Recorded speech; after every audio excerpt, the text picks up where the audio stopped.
if you remember this series called Hero, there was a character. There was Silas, but there was the other character who didn't need violence to absorb your powers. Andy or something. I can't remember his name right now. But that's how I've always been since I was a child. You know, when I'm reading a storybook, I'm painting pictures in my mind. I'm actually acting, but in my mind.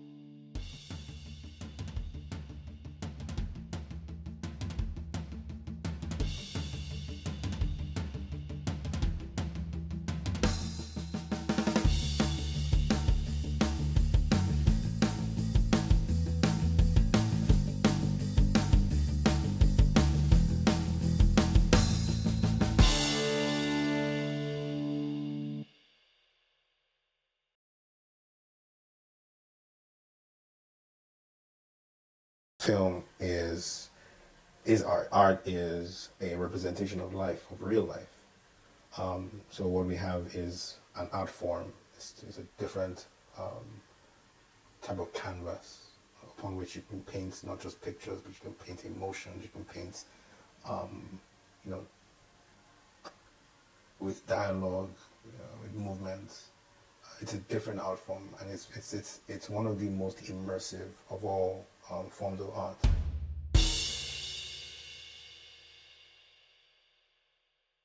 Yeah, so I'm sure you're aware that I do a lot of monologues. So I'm just constantly working with different characters in mind, like sometimes imitating people that I know or characters that I've seen in movies. I'm trying to paint scenarios. So I literally have these puppets in storage for whenever I come across a script and I look through and I say, do I have something that could work for this? If not, do I have to create something? How much time do I have? How effective would it be? And so those are the kind of things that I try to do. And then when I get on set, I don't claim to be, look, a lot of people claim to be method actors. And I'm sorry I've said it. I wasn't going to say it, but a lot of people claim to be. But I have such a healthy respect for method that I would never call myself a method actor.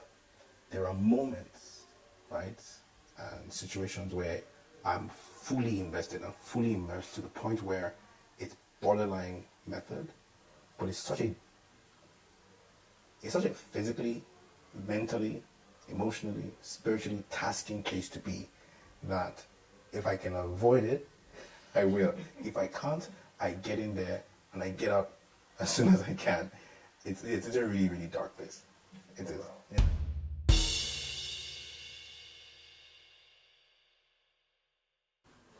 Example of such, I was in Your Excellency, and I had to be, because of some scenes in the movie, had to be in my best physical condition. And it is time for my generation. I was in the gym twice a day, every day for 3 months, maybe 4 months. And because of the nature of my work, I live on the mainland, I work on the island, so that I wouldn't have any excuses. I had 2 gyms that I was subscribed to. So when I'm on the mainland, I'm on my mainland gym. I'm on the island, I'm on my island gym. I had my running partner, I had my dietitian, I had everything. Like, I suffered, like my body is still aching from that. But that's how hard I went. For Dinner, it's another movie that I was in. This character was a pure womanizer. Women are all liars. I needed to separate myself for a while, so I first moved out of home. I moved out of home. Even when I got on set, I was clear to the producer, I do not want to be around any other actors. As a matter of fact, I do not want to be around any other females. Keep me in a house, separate from everybody else. And that's how I was throughout the filming period. And I don't know if you've seen the movie, but I said I did some really, really, dark things. And I couldn't go back home until about, I think it was over a week, about 10 days afterwards. I needed to exercise. But the habits that character had, some of them, because now I shifted the mindset back to default, but the habits, I was still exercising for a year. Yes, like that character was smoking for about a year. That character was smoking, and for about a year, it was a habit that I had to consciously fight out. At one point, I'm like, you know what, this needs to stop now. And I knew where it came from, so I just shut the door to that. So that's what I mean by it can be very, tasking. It's not the easiest of things.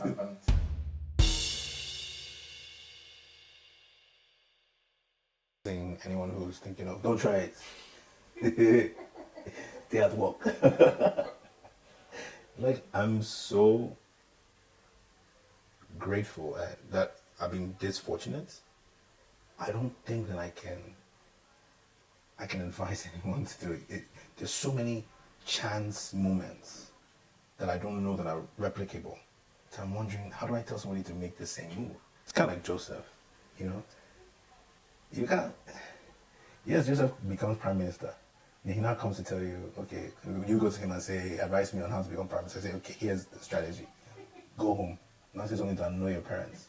Then say it again to annoy your siblings. And your siblings will not carry you. Follow them. They carry you inside a pit. They want to kill you, but they won't kill you. They now sell you off. A random coincidence. Some people will pass on to buy a slave. They now sell you off. You now get to Potiphar's house to hand you off to be muscular and handsome. So, you know, somebody's wife will be chasing you up and down the place. And then they'll now accuse you of this and throw you in jail. And then people will disappoint you. And one day, you become prime minister. I wish you all the best. Go and quit your job. So in essence, it's like signing your death warrant. It's you have to, for you to do it, you have to know certain things. And this goes way beyond the physical. For me, it's the fact that I've been acting my entire life from when I was a child. So all the theater performances that we're talking about, all through primary school, you know, some just a little in secondary school, but university, you know, at some point I joined the youth fellowship on campus and I joined the drama department. Graduated from school, joined the bigger church. I was the head of the drama department, the youth drama department. So I was consistently acting for years, you know, in drama. And I took it really seriously. And I was also in the older drama units, which is why I was really getting trained. And I was very consistent for years. And then, by chance, by the way, I had a career in sales and marketing. So yeah, that's my corporate career after school. So sometimes after work, I go do rehearsals, get ready for a play and all that. Sometimes I'm running my own business, you know, I've quit this job, I'm running my own business, you know, and then I have more time to do things. So during one of those gaps, got into random conversation, chance moment. Guy says, I have some friends who are shooting a movie. If you say you're interested in acting, go for the audition. Went to the audition, and I got a role. Another chance moment because a group of guys couldn't do their own audition. They didn't have money to put together an audition, so they sat in the audience watching actors. So I got 2 roles from one audition, chance moment. Wow. It turns out that when the film that I auditioned for, I got a role, we went to shoot it in some secondary school outside of Lagos.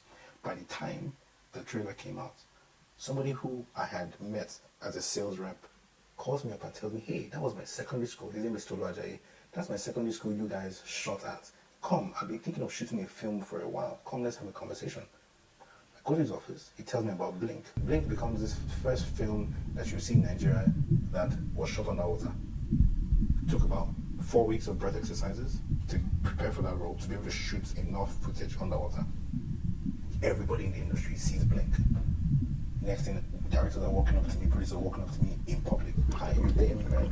Great, I'd love to work with you sometime. I had a 9 to 5. I was earning a decent salary. For that time, it was an amazing salary. Again, I started seeing things happen. So one film led to another film, small roles here, short films here, a web series that became a phenomenon. At some point in 2013, I had an offer to be on Sugar and to be on Giddy Up. I had to choose one of them. I chose to do Giddy Up. And I had to resign from work to do it. It was the hardest decision. I was earning the most I had earned in my entire life. Maybe even put together. And I look back and I realized there's something unique about this, my circumstance. This doesn't happen a lot. And if you've been where I've been, where you've had to go by gut instinct, I'll call it gut instinct now. For those who know, you know. I knew that there was something. I knew this wasn't ordinary. I knew these opportunities don't come to everybody. And it was distinct. And I was playing the lead role in a major TV series for my first real production. I resigned. The next day I started on set. Huge task. My script was this high. I was scared of it. I've never done this before. But I went in and I gave it my all. and got my next gig a few months later, the next gig, and it just kept coming. Something I resigned for a year, thinking in my head, okay, I'll take 1 year off work, play, because acting is playing, really. That's why they call it play. We're going to watch a play, right? Because we're playing. So I said, okay, I'll go and play for a year, scratch this acting itch that I have, and then go back to work. 7 years later, yeah, it's been an amazing journey. It's been an amazing journey.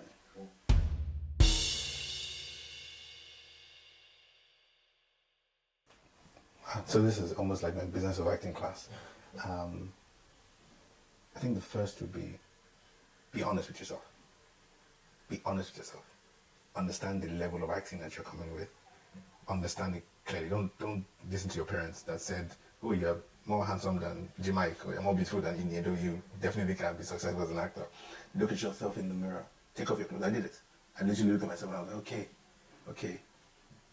I don't look too bad. I fall within the category of so and so person. So maybe there's opportunity for me there. I'm in this particular body frame, and people with different shapes and sizes and looks are successful, but you need to know what works in the industry that you're in. Typically, Nollywood writes for between 25 and 35-year-olds and then their parents or their children. So if you don't fall within that age range, then you might be a little bit of a struggle. So a lot of teenagers that say, well, I want to act, are there are many opportunities for you. So be honest with yourself and where you are and who you are, and then see whether there's enough space for that person. Training. Keep working, but beyond just the training, try to use that training to develop content for yourself. So if you're doing a monologue and you're training yourself using monologues, you're going for acting classes, whatever, get it recorded. Because that takes me to the next point, marketing. So my business of acting class is actually a sales class for actors. It's to tell you that it's not enough to be talented. You have to understand how to self-promote, within reason. That's real. And it's to say, who's going to hire you? Based on the body type, based on your acting chops, based on the amount, content, who's going to hire you and what are you going to tell them? What are you going to show to them? So if you're a certain type of actor and you want to do a certain type of work, who do you want to work with? Moabudu? Deyemi Song? Any other producer in between that?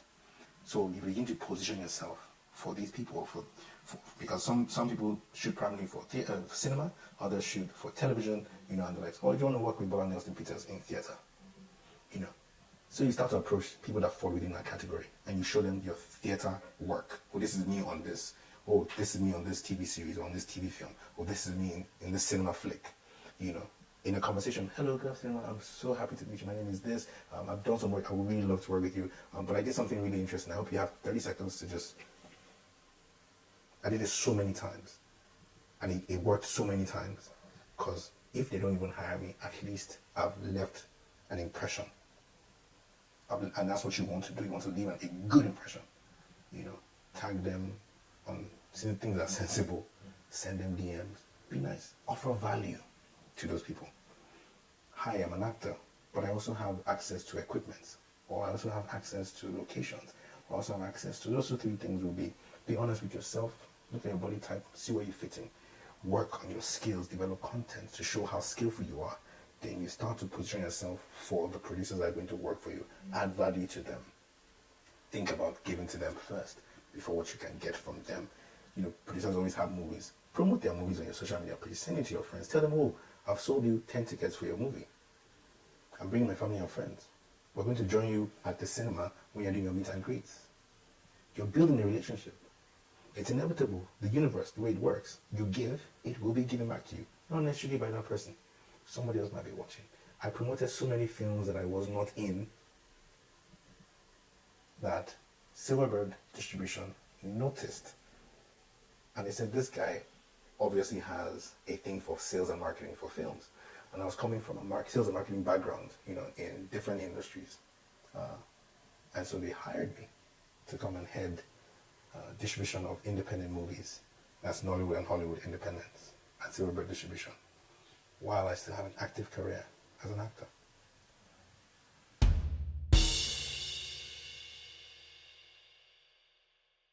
So I'm very close to my PMs. the first relationship I build on a set, especially if it's a new. Every PM that I've worked with knows how I operate. I do not want to be on set for a long time before I shoot. So what I do is I leave my house there if I'm shooting far away. For example, I'm shooting on an island and I don't want to be traffic. I don't want noise. I need to be calm. Like I need to be in a zen state. So I leave very early in the morning and I go and sit down in a place that is 30 minutes max from location. And I will just sit down in a cool, calm place. It can be a friend's house, it can be a lounge, it can be anywhere. And I'll just be waiting. And I'll be reading my script. I'll be trying to figure out what we're shooting for the day, trying to prepare for that, get my mind right. And then I get a call and I move over. So that all the movements of people, when I get on set, again, I don't like chaos when I'm in that space. So I'm trying to get everybody to just reduce movement. So EPs or producers that make noise, we're not friends. People come in and say to shout, we're not have a conversation. And I will stop whatever I'm doing to tell you, please, can you go have a conversation with the person that you need to have that conversation with? And let's just remain all calm. I want to be in that state. Because only when I'm in that state can I leap into action. When I hear the word, the only thing I want to respond to is action. Once I hear that, I'm ready to go. So it's not start and stop failure. Something is just jolting me out of my zen state all the time. I hate it. You know, what I eat is also really important. And sometimes I've been on set before for about 4 days when I only ate ice. Because I needed to see my body that was chewing something, but it was water, you know. So sometimes, depending on the emotion that I'm trying to portray, the state of my digestive system also matters. If I'm hungry, then I'm angry. I'm naturally touchy. So you will see it in the film that for some reason this guy doesn't know well, you know. Sometimes fluids, you know, I try to minimize as much as I can food when I'm filming. What else do I do? A lot of conversations with the director before going on set, and then we just do any quick changes, you know, while on set, and that's how I just spend my day, you know, acting.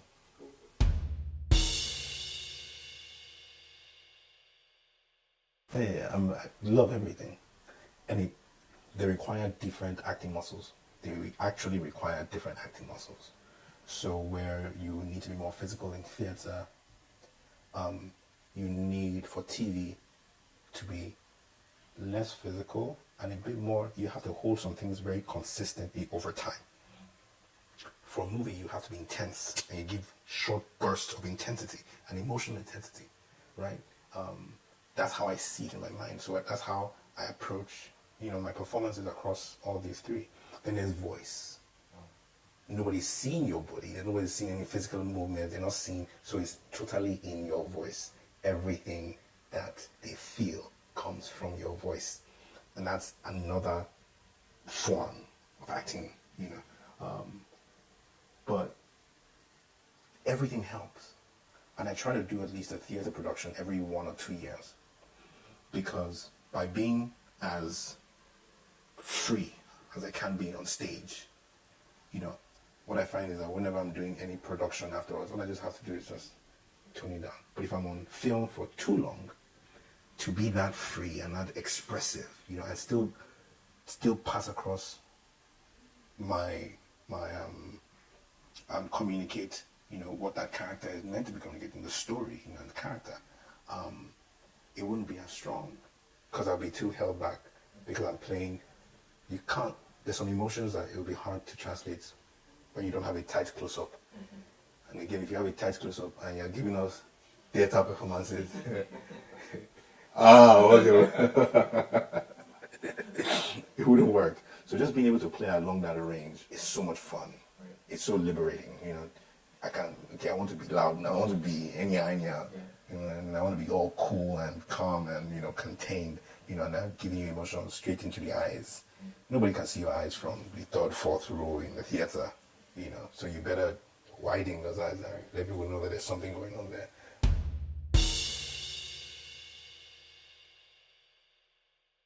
Benga Kuponi, Dr. Benga Kuponi, who was first my acting tutor, then my director, and then my partner, my business partner. And unfortunately, he passed away not too long ago. Yes, so he was very influential. He was the head of the adult theater department at the church, and yes, it was intense. There was also Duka, who was his assistant, who was just pure theater, and he helped me with my movements. He helped a lot with movements, and I know that that really helped. But primarily bring up money. I cannot but mention Pastor Pojo Imade, who paid for my training to go to New York Film Academy, Del York training. Then that's where I got my idea of what filmmaking for acting for film was about. That was what I studied, acting for film. There was this amazing man who's worked in Hollywood his entire life, Neil Schwartzman. I will never forget him. He was an amazing guy in his 70s. Very calm, and he really just put us through the whole process. So that's been my training background. So it's not one person per se; it's a group of people. But I would single out Dr. Benga Kuponi.